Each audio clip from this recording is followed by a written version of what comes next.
Всем добрый день! Меня зовут Ольга Вереска, мы с вами, как прежде, в клинской керамике. И сегодня я вам расскажу про еще одну нашу коллекцию, которая сейчас располагается передо мной. Коллекция называется «Дубок», потому что у нас на главном фоновом изразце есть вот такой листик в форме, немножко напоминающий дубовый лист. К этому изразцу базовому есть еще один дополнительный изразец, такого же размера 20 на 20, необходимо для того, чтобы комбинировать на больших пространствах и чтобы можно было работать с декорированием печки. Каждый изразец имеет размер 20 на 20 сантиметров. Они у нас расписные, вот их два вида. К этим изразцам есть дополнительные элементы. Это вот такие бордюры, например, 100 на 200. Обычно мы их используем с росписью. И в данной комплектации у нас бордюр еще в 2 раза меньше, это 50 на 200. Мы его решили использовать без росписи. Цвет может быть любой, но в нашей истории он белый. Самые нижние элементы, цокольные, выглядят вот таким образом. И к ним есть вот такая угловая деталь.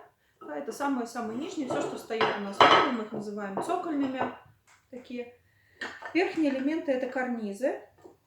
Опять же, в этой истории они у нас рельефные, с росписью, и могут отбиваться от основных изразцов, например, вот такой деталью.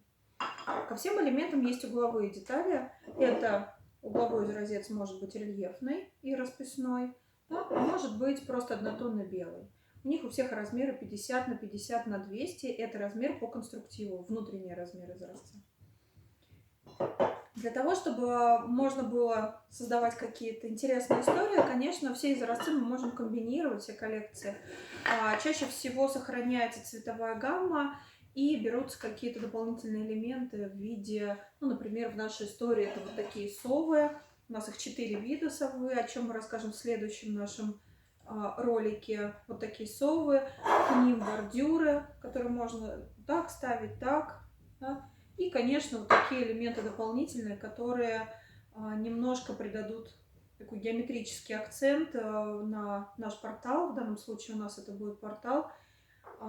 И все вместе это можно использовать как, например, много-много однотонных или расписных изразцов в базовой коллекции и немножко каких-то акцентных вещей для того, чтобы сделать такие бусинки на вашем камине или печке.